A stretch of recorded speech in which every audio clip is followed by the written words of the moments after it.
Sometimes I really feel like you need to release the valve and relieve yourself of the pressure to be right, the pressure to be completely satisfied when you're not, the pressure to be completely tempered. You're just not gonna know everything. And that's okay. The principle of Wu Wei is the act of going with the current and letting things flow. And I think people really torture themselves over other people's actions, trying to understand why this person did X, Y, Z to them, or if there was a way to mitigate the fallout with someone. There probably is an explanation, but you're not gonna know.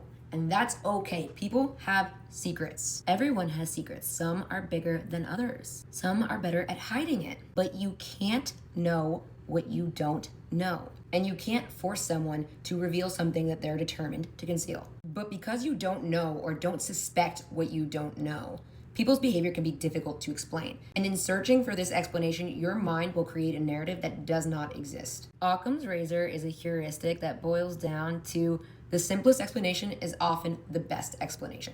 But when you're dealing with unknown variables, you're limited in your assessment. Let's say your boyfriend's name is Dave, and he cheats on you with a girl named Chelsea down at the pier before you guys meet up. When you guys meet up, you say, "Why don't we have dinner down at the pier?" All of a sudden, Dave is mad at you, and you are puzzled. You are working with limited information. You cannot know what you do not know. But you're going to rack your brain for the moment earlier in the day that could have precipitated this. Maybe it was that I didn't call him earlier. We usually call before I go to work, but I didn't have time. Or maybe this, or maybe that. No, the right answer is that maybe you don't know. Maybe you don't know why he's acting like that. And you can't know until you know. I mean, it would be helpful to know that he cheated on you 3 hours earlier at the pier with Chelsea. But you would need that information in order to relate it back to you mentioning the pier and identify that as the trigger. But oops, you don't have that. You don't have that. And some people are like, well, I have the gift of discernment. I would have known that. Okay, well, good for you. I was not expecting someone to betray me today. Like, I'm not a member of the Sopranos. I'm not looking into it because I can't know what I don't know.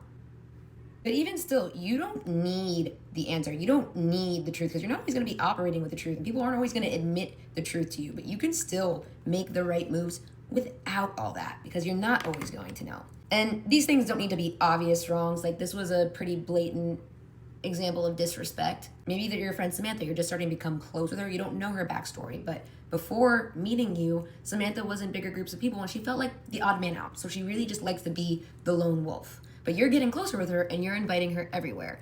And she's not inviting you anywhere. And you start to get offended. You jump to conclusions like maybe I'm just not a cherished friend of hers. Or, maybe she's embarrassed of me.